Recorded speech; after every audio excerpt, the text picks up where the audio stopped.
Hello friends, welcome to my YouTube channel English with Anjan. And friends, today our topic is imaginary sentences. Friends, imaginary sentences are those sentences in which we find imagination. तो friends, imaginary sentences जैसा आप यहाँ देख सकते हैं कि imaginary sentences को कहते हैं हिंदी में काल्पनिक स्थिति या काल्पनिक वाक्य। और इसके अंदर हमारे पास कई प्रकार के वाक्य पाए जाते हैं जो कल्पना को दर्शाते हैं। जैसे काश मैं अमीर होता, काश मेरे पास एक कार होती, काश मैं अमिताभ बच्चन से मिला होता, काश मैं तुम्हारी मदद कर सकता। तो फ्रेंड्स, हमारे पास कई कैटेगरीज होती हैं जिसके अंदर इमेजिनरी सेंटेंसेस पाए जाते हैं। तो आइए हम इन कैटेगरीज को एक एक करके सीखते हैं। तो सबसे पहला जो हमारा रूल आता है वो आता है, इसकी जो पहचान होती है वो होती है पास्ट इमेजिनेशन। ये पास्ट की इमेजिनेशन को दर्शाता है।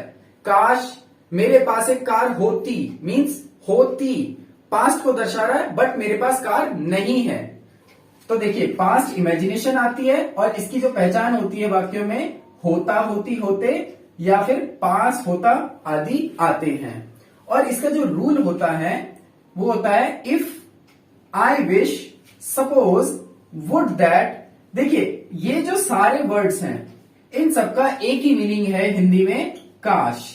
हम काश के लिए इन सब में से कुछ भी यूज कर सकते हैं, बट जो सबसे ज्यादा प्रचलन में है, सबसे ज्यादा यूजेबल है, that is I wish. I wish is used more often. हम सबसे ज्यादा इसको यूज करते हैं। तो इफ या आई विश या सपोज या वुड दैट, हम इसमें से कुछ भी यूज कर सकते हैं। प्लस इसका जो मेन रूल है इस वाक्य का वो है सब्जेक्ट प्लस वर्ब और हैड प्लस ऑब्जेक्ट। फ्रेंड्स, आपको एक बात हमेशा याद रखनी है, इसके अंदर कभी भी वॉज नहीं आएगा। चाहे सब्जेक्ट सिंगुलर हो चाहे सब्जेक्ट प्लुरल हो, आपको इससे कोई लेना देना नहीं है। हमेशा वर्ब का ही यूज किया जाएगा। और दूसरी हेल्पिंग वर्ब जो है वो भी हैड ही रहेगी। देखिए, क्योंकि ये पास्ट इमेजिनेशन है, पास्ट को दर्शा रहा है, that's why we are using only had, not has और हैव। हम हैज या हैव का यूज नहीं करेंगे, बट हम सिर्फ हैड का यूज करेंगे। और वर्ब का यूज भी हम पास्ट की वजह से कर रहे हैं, लेकिन कभी भी वॉज का यूज नहीं करेंगे। और देखिए, किस में हम वर्ब का यूज करेंगे और किसके लिए हम हैड का यूज करेंगे। तो जब होता होती है का सेंस आएगा, होता, तो हम वर्ब का यूज करेंगे। और हैड का यूज कब करेंगे, जब पास होता का सेंटेंस आएगा या जब उसकी सेंस आएगी। जैसे काश मेरे पास एक कार होती, तो मेरे पास होती। और अगर आपने हैड का यूज सीखा है, मैंने आपको पिछली क्लास में हेड का रूल सिखाया था, तो आपको पता होगा जब भी हमारा किसी भी चीज पर कोई पोसेशन होता है, अधिकार होता है, तो हम हेड का यूज करते हैं। और ये पास्ट फॉर्म है, इसलिए हम हेड का यूज कर रहे हैं। तो फ्रेंड्स, इसके एग्जांपल्स देखते हैं। काश मैं अमीर होता। देखिए, काश मैं अमीर होता, बट मैं अमीर हूं नहीं, तो ये प्योर इमेजिनेशन है।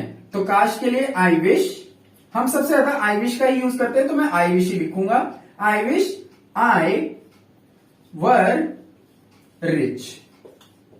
I wish I were rich. काश हमारे पास 2 घर होते।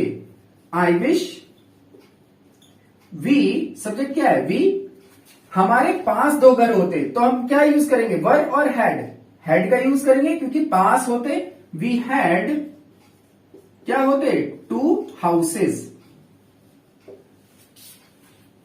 काश तुम्हारी जगह मैं होता। I wish I were you. I were you, मैं तुम होता या मैं तुम्हारी जगह होता। जगह का कोई सेंस नहीं है, मैं तुम होता। तो फ्रेंड्स, आई होप आपको ये समझ में आए होंगे। और इसके अंदर आपको ध्यान रखना है कि आपको वर या हेड का ही यूज करना है, और ये पास्ट इमेजिनेशन को ही दर्शाएगा। ये सबसे ज्यादा इस रूल में जो इमेजिनरी सेंटेंसेस होते हैं, इसमें सबसे ज्यादा यूजेबल यही रूल होता है। आइए अब हम इसका दूसरा रूल सीखते हैं। तो फ्रेंड्स, इसकी पहचान भी, पहली पहचान जो है वो सेम होती है इस रूल की तरह से। जैसे ये पास्ट इमेजिनेशन है, तो ये भी पास्ट इमेजिनेशन होती है, बट इसमें क्या होता है, इसमें पहचान बदल जाती है। पहली बात कि इसमें वर्ब आती है, और ये जो वाक्य होते हैं, इस रूल के जो वाक्य होते हैं, इनमें कोई भी क्रिया नहीं आती। देखिए, मैंने रूल में कहीं भी वर्ब नहीं लिखी है, तो इसमें कोई काम नहीं होता, बट इसमें काम होता है, क्रिया होती है। और क्रिया के साथ ता, ती, ते की आवाज आती है, ध्वनि आती है, तातीते आता है। जैसे काश मैं तुमसे मिलता, तातीते आ रहा है और क्रिया क्या हो रही है, मिलने की। तो मिलना, मिलना एक वर्ब है, उसके साथ तातीते आ रहा है। काश हम साथ रहते, रहना एक क्रिया, उसके साथ तातीते आ रहा है। तो इसका रूल होता है आई विश। वही सारे वर्ड्स यूज कर सकते हैं आप। If, I wish, suppose, would, that. I wish subject plus would plus first form of the verb plus object. तो हम इस रूल का यूज करते हैं। आपको इस रूल का यूज नहीं करना है इस वाक्य में। देखते हैं इसकी इंग्लिश। जैसे काश मैं तुमसे मिलता, तो I wish I would meet you. I hope आपको समझ में आया होगा। बहुत ही इजी होता है, इसमें कुछ नहीं करना, बस आपको तातीते देखना और क्रिया को देखना है। और ये भी इमेजिनेशन होती है। काश मैं तुमसे मिलता बट मैं तुमसे नहीं मिला। काश हम साथ रहते बट हम साथ रहते नहीं है, तो ये इमेजिनेशन है। काश हम साथ रहते, I wish we would live together. I hope आपको ये रूल भी समझ में आया होगा। इसके एक दो एग्जांपल और देखते हैं। काश मैं अमिताभ बच्चन से मिलता, I wish I would meet Amitabh Bachchan. काश मैं उसे जानता, I wish I would know him. तो आपको हमेशा वुड का यूज करना है इस रूल में, और इसमें वर या हेड का। आई होप आपको ये दोनों रूल समझ में आए होंगे। तो आइए अब हम इसका नेक्स्ट रूल सीखते हैं। तो फ्रेंड्स, इसका जो नेक्स्ट रूल होता है, थर्ड रूल। फ्रेंड्स, आगे बढ़ने से पहले मैं आपको बता दूं, देखिए थर्ड रूल, इसका जो फोर्थ रूल है और एक और रूल आएगा। ये सारे 5 रूल हमारे पास ऐसे हैं इमेजिनेशन के जो पास्ट से रिलेटेड है, पास्ट को दर्शाते हैं, और एक या दो ऐसे हैं जो प्रेजेंट को दर्शाएंगे, और वो भी बहुत ज्यादा इंपॉर्टेंट होते हैं। तो आप पूरी वीडियो को ठीक से देखिएगा। तो आइए स्टार्ट करते हैं। तो जो इसका थर्ड रूल है, देखिए वही पास्ट इमेजिनेशन आती है, और इसकी जो पहचान होती है वो होती है वर्ब प्लस सकता, सकती, सकते। देखिए काश मैं तुमसे मिल सकता, क्रिया क्या हो रही है, मिलने की। वर्ब यहां पर है मिलना, और उसके बाद सकता, सकती, सकते आ रहा है। तो इसी तरीके से इसकी पहचान मिलेगी। और इसका रूल होता है वही, आगे के वो वर्ड्स यूज कर सकते हैं हम। आई विश, मैंने सिर्फ एक ही लिखा है यहां पर, आप आगे देख सकते हैं और कौन कौन से हैं। Subject plus could plus first form of the verb plus object. Friend, यहां पर कुड इसलिए आ रहा है, देखिए सकता जो है ये सकता है का पास्ट होता है, और यहां पर हम पास्ट इमेजिनेशन देख रहे हैं, पास्ट के सेंटेंसेस है। और कुड किसको दर्शाता है, पास्ट को। कैन का पास्ट कुड होता है, इसीलिए यहां पर कुड आ रहा है। बहुत ही इजी होता है, कुछ भी नहीं है ज्यादा। काश मैं तुमसे मिल सकता, I wish I could meet, first form आएगी यहां पर you. I wish I could meet you. Friends, आपको हमेशा याद रखना है, जब भी आई को आपको यूज करना है, इस प्रोनाउन को यूज करना है, आई को, ये हमेशा कैपिटल रहता है। कई स्टूडेंट्स बहुत ही ज्यादा कंफ्यूज रहते हैं, वो इसको स्मॉल बना देते हैं। कभी भी आप इसे स्मॉल नहीं बना सकते, चाहे ये सेंटेंस में कहीं भी आए। नेक्स्ट एग्जांपल इज काश वे मेरी मदद कर सकते, I wish they could help me. और देखिए इनमें एक बात और होती है, जैसे मैंने आपको शुरू में बताया था, काश वे मेरी मदद कर सकते बट उन्होंने मेरी मदद नहीं की, वो मेरी मदद नहीं कर सके। काश मैं तुमसे मिल सकता बट मैं नहीं मिल सका, मीन्स ऐसी सिचुएशन होती है, तभी तो इसे इमेजिनरी सेंटेंस कहते हैं। ये इमेजिनेशन पर बेस्ड होते हैं, ये सच्चाई में नहीं हो पाते हैं। काश मोहन अंग्रेजी बोल सकता, मीन्स अभी वो नहीं बोल पा रहा है। I wish Mohan could speak in English। And friends, जब भी आप किसी लैंग्वेज के बारे में बात करते हैं, कोई लैंग्वेज लिखते हैं, जैसे हिंदी, इंग्लिश, कोई भी, तो उसका जो फर्स्ट वर्ड होता है वो हमेशा कैपिटल होता है। आपको ध्यान रखना है इस बात का भी। तो आई होप आपको ये रूल समझ में आया होगा। बहुत ही इजी है, कुछ भी नहीं है। जहां पर सकता सकते आ जाए पास्ट इमेजिनेशन के साथ, आपको कुड का यूज कर देना है और वर्ब की फर्स्ट फॉर्म का यूज करना है। नेक्स्ट रूल इज, ये भी पास्ट इमेजिनेशन है, बट इसमें क्या होता है, वर्ब प्लस रहा होता। देखिए एग्जांपल, काश वह सच बोल रहा होता बट उसने नहीं बोला। तो काश वह सच बोल रहा होता, काश वह अपने बच्चों की देखभाल कर रहा होता बट उसने नहीं की। तो इसका रूल होता है I wish subject plus would be verb की first form plus ING plus object, और वर्ब की फर्स्ट फॉर्म और आईएनजी को हम वर्ब की फोर्थ फॉर्म भी कहते हैं। तो आप इस चीज से नहीं देखिएगा कि कई टीचर्स इसको फोर्थ फॉर्म कहते हैं, तो आप इससे कंफ्यूज मत होइएगा, वर्ब की फोर्थ फॉर्म भी कहते हैं इसको हम। काश वह सच बोल रहा होता, I wish he would be speaking the truth. Friends, सच बोलने को स्पीक द ट्रुथ कहते हैं। कई लोग द हटा देते हैं, द नहीं हटा सकते हम यहां से। काश वह अपने बच्चों की देखभाल कर रहा होता, I wish he would be taking, देखभाल करने को क्या बोलते हैं? Take care, taking care of his children. देखिए फ्रेंड्स, जिन लोगों को आता है उन्हें तो पता है, जो हमारे न्यू लर्नर्स हैं, अब वो क्या करते हैं, एक बच्चा होता है तो भी चिल्ड्रन लिख देते हैं, एक से ज्यादा होता है तो भी हम चिल्ड्रन लिख देते हैं। आपको ध्यान रखना है, सिंगुलर जो होता है वो चाइल्ड होता है, एक बच्चा, बच्चा मीन्स चाइल्ड, और एक से ज्यादा होते हैं तो बच्चे, चिल्ड्रंस कुछ नहीं होता। वो जो चिल्ड्रंस डे आता है वो चिल्ड्रन अपोस्ट्रोफ एस से होता है, अपोस्ट्रोफी एस के साथ जब आता है तब हम उसको बोलते हैं चिल्ड्रंस डे। जब मैं आपको अपोस्ट्रोफी के बारे में बताऊंगा तब मैं आपको ठीक से बताऊंगा उसका हम यूज कैसे करते हैं।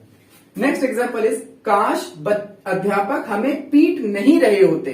देखिए नेगेटिव में है, कोई दिक्कत नहीं है, नेगेटिव है, नॉट आ जाएगा। और मैंने आपको पहले भी आपको सिखाया था, अगर आपने मेरी पिछली वीडियोस देखी है, मैंने आपको बताया था अगर दो हेल्पिंग वर्ब एक साथ होती हैं और नॉट आता है नेगेटिव का, तो हमें नॉट कहां लगाना होता है? हमेशा पहली हेल्पिंग वर्ब के बाद। तो I wish the teacher would, अब पहली हेल्पिंग वर्ब आ गई, नॉट आ जाएगा, नॉट बी बीटिंग किसे? अस।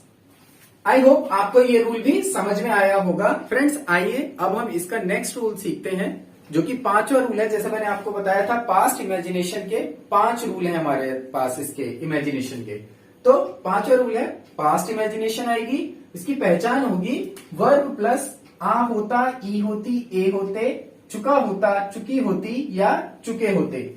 जैसे कि हमारे पास परफेक्ट टेंसेस में इसकी पहचान होती है, परफेक्ट टेंसेस की भी यही पहचान होती है, आ, ई, ए और चुका, इस तरीके से आता है। और जैसे कि एग्जांपल देखते हैं, काश अमित ने मेहनत की होती। देखिए, की होती, मेहनत करना क्रिया है, फिर होती, मेहनत की होती, ई होती की ध्वनि आ रही है। काश हम घर पहुंच चुके होते, घर पहुंचना क्रिया है, चुके होते।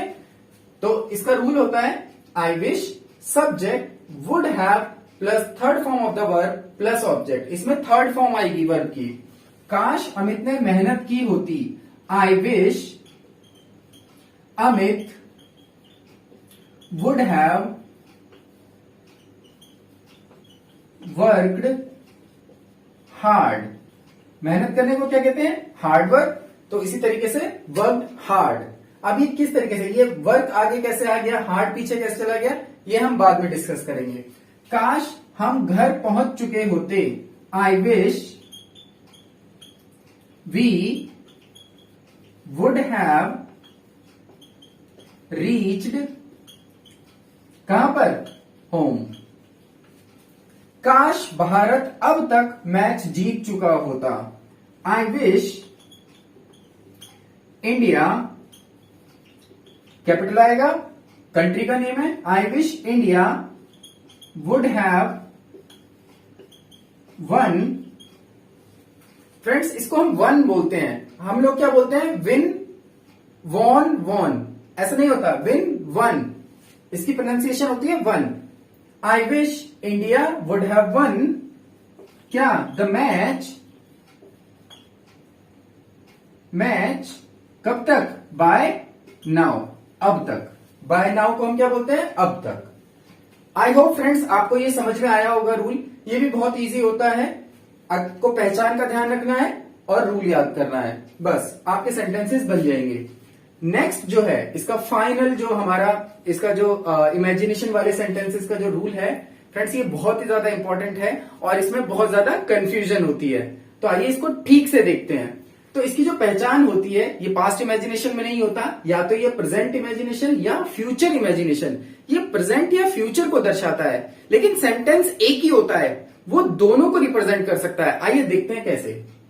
तो इसका रूल देखते हैं, पहचान देखते हैं। सबसे पहले इसकी पहचान होती है वर्ब प्लस ऊ या ए, जाऊं, जाए, इस तरीके से आती है। जैसे काश मैं अमीर बन जाऊं, देखिए ये भी इमेजिनेशन है, लेकिन मैं अपने आने वाले फ्यूचर में इमेजिन कर रहा हूं, काश मैं अमीर बन जाऊं, काश मैं पेपर में पास हो जाऊं, काश मैं हीरो बन जाऊं। तो इस तरीके से इमेजिन करते हैं इसके अंदर। काश मैं डॉक्टर बन जाऊं। अब हम देखेंगे इसके अंदर फ्यूचर और प्रेजेंट हमारे पास, मैंने ये दोनों क्यों लिखा है, मैं अभी आपको इसके बारे में बताऊंगा। पहले इसका रूल देखते हैं। रूल है इसका I wish plus present indefinite या पास्ट इंडेफिनिट टेंस। हम इसके अंदर या तो प्रेजेंट इंडेफिनिट टेंस का यूज करते हैं या पास्ट इंडेफिनिट टेंस का यूज करते हैं। हम दोनों में से किसी का भी यूज कर सकते हैं अकॉर्डिंग टू सिचुएशन। अब सिचुएशन क्या है, आइए मैं आपको बताता हूं। देखिए, काश मैं अमीर बन जाऊं, जब मैं ये सेंटेंस बोलता हूं काश मैं अमीर बन जाऊं, तो इसके लिए मेरे पास दो सिचुएशंस आती हैं। पहली कि मैं अभी छोटा हूं, या अभी मैं बस ऐसे ही एक इमेजिनेशन कर रहा हूं, इमेजिन कर रहा हूं काश मैं अमीर बन जाऊं। अभी मैं इसके लिए कुछ मेहनत नहीं कर रहा, बस मैं ऐसे बोल रहा हूं काश मैं अमीर बन जाऊं। और दूसरी सिचुएशन ये है, मान लीजिए मैंने कोई बिजनेस स्टार्ट किया है और उसमें बहुत सारी मेहनत कर रहा हूं, और अब मैं कह रहा हूं काश मैं अमीर बन जाऊं। तो देखिए वो एक थोड़ी सी रियलिस्टिक सिचुएशन है, जब मैं बिजनेस कर रहा हूं, बहुत सारा हार्डवर्क कर रहा हूं, और तब मैं सोच रहा हूं काश मैं अमीर बन जाऊं। तो वहां पर इमेजिनेशन कम हो जाती है, रियलिटी थोड़ी ज्यादा आ जाती है। तो जब भी ऐसे इस सिचुएशन में आप सेंटेंस बोलेंगे कोई भी ऐसा जिसमें रियलिटी ज्यादा होगी और इमेजिनेशन कम होगी, तो उसको आपको प्रेजेंट इंडेफिनिट से बनाना है, प्रेजेंट इंडेफिनिट टेंस से बनाना है। और जब वो वाले वाक्य होंगे जिसमें प्योर इमेजिनेशन होगी, कोई छोटा बच्चा कहता है काश मैं बड़ा होकर अमीर बन जाऊं, अभी तो हमें कुछ पता ही नहीं है, अभी तो उसने कोई प्रिपरेशन स्टार्ट नहीं की, कोई बिजनेस नहीं कर रहा, कुछ भी नहीं कर रहा, प्योर इमेजिनेशन है, बड़ा होकर काश मैं अमीर बन जाऊं। तो जब भी हमारी प्योर इमेजिनेशन होगी तो उसके लिए हम पास्ट इंडेफिनिट टेंस का यूज करेंगे। इसके लिए आपको टेंसेस का आना बहुत जरूरी है। तो देखिए हम इसको दोनों तरीके से बना सकते हैं। अब देखिए जो सेंटेंस लिखा है यहां तो मैं नहीं बता सकता कि भाई ये प्रेजेंट के लिए बना हुआ है, मैं पास्ट के लिए, तो मैं दोनों तरीके से बना के दिखाता हूं। काश मैं अमीर बन जाऊं, I wish I become, become means होना या बनना, आई विश आई बिकम रिच, ये प्रेजेंट इंडेफिनिट से बन गया, प्रेजेंट इंडेफिनिट से बन गया यहां पर। और ये जो अगला है आई विश आई बिकेम, अगर आपको टेंस आते हैं तो आपको पता होगा पास्ट इंडेफिनिट में सेकंड फॉर्म का यूज होता है, आई बिकेम रिच, ये पास्ट इंडेफिनिट से बन गया। और सिचुएशन क्या है, ये वाली, ये रियल है थोड़ी सी, ये रियलिस्टिक सिचुएशन है, और ये प्योर इमेजिनेशन है। आपको ये बात ध्यान रखनी है, जब भी इमेजिनेशन आएगी फ्यूचर को लेकर तो हम पास्ट से बनाएंगे, पास्ट इंडेफिनिट से, और जब रियलिस्टिक सिचुएशन होगी जो आने वाले फ्यूचर में, थोड़े दिनों में, थोड़े समय में वो सच हो सकती है, तो हम उसको प्रेजेंट इंडेफिनिट से बनाएंगे। अगला एग्जांपल देखते हैं, काश मैं डॉक्टर बन जाऊं। अब वही दो सिचुएशंस हैं, या तो मैंने एग्जाम दे रखे हैं, मैं एग्जाम दे के बैठा हूं, जैसे ही मेरा एग्जाम क्लियर होगा I will become a doctor, वो एक सिचुएशन है। दूसरी सिचुएशन ये है, अभी मैं अपनी स्कूल की स्टडी कर रहा हूं, 11th-12th क्लास में पढ़ रहा हूं, और फिर मैं इमेजिन कर रहा हूं काश मैं डॉक्टर बन जाऊं। तो देखिए ये तो प्योर इमेजिनेशन है कि मैं स्कूल में हूं अभी और मैं बोलूं कि मैं काश डॉक्टर बन जाऊं, और अगर मैं एग्जाम देके बैठा हूं तो वहां कहीं ना कहीं रियलिटी है कि हाँ मैं बन सकता हूं, मैंने एग्जाम दे रखे हैं। तो दोनों तरीके से बना सकते हैं, काश मैं डॉक्टर बन जाऊं, I wish I become a doctor,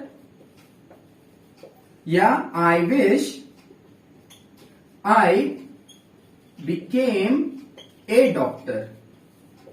वही सिचुएशन है जो मैंने अभी आपको ऊपर बताई थी। नेक्स्ट एग्जांपल इज, काश मैं प्रधानमंत्री बन जाऊं, I wish I become prime minister, या I wish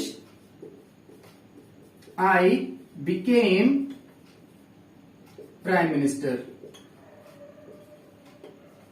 I hope friends आपको ये समझ में आया होगा कि आपको प्रेजेंट इंडेफिनिट और पास्ट इंडेफिनिट का कब यूज करना है। काश मैं तुमसे मिलूं, अब वही सिचुएशन है, या तो थोड़े दिनों में मैं आपसे मिलने वाला हूं, ऐसा हो सकता है कि मैं आपसे मिलूं, तो I wish I meet you. और अगर ये प्योर इमेजिनेशन है कि भाई हो सकता है भविष्य में कभी मैं आपसे मिलूं लेकिन अभी कुछ नहीं पता, I wish I met you. So I hope friends आपको ये इमेजिनरी वाली सिचुएशंस क्लियर हुई होंगी। अगर आप न्यू लर्नर्स हैं तो आपको सारे रूल्स एक साथ करने की जरूरत नहीं है, आप एक एक रूल्स को कीजिए, उनकी प्रैक्टिस कीजिए। जब आपको एक रूल क्लियर हो जाए तब आप दूसरा रूल कीजिए। और सबसे पहला जो रूल कराया था मैंने, काश मेरे पास एक कार होती, प्योर इमेजिनेशन जो थी, जो पास्ट को दर्शाती थी, वो सबसे ज्यादा इंपॉर्टेंट होता है, सबसे ज्यादा यूजफुल होता है और वो आगे काम भी आएगा। जब मैं आपको कंडीशनल सेंटेंसेस कराऊंगा तो वो हमें काम आएगा। तो इसलिए इन रूल्स को बहुत ध्यान से सीखें और इनकी प्रैक्टिस करें। आई होप आपको ये वीडियो समझ में आई होगी, आपको ये रूल समझ में आए होंगे। अगर आपको कोई भी प्रॉब्लम आए तो आप कमेंट बॉक्स में पूछ सकते हैं। So that's it for today, see you in next class.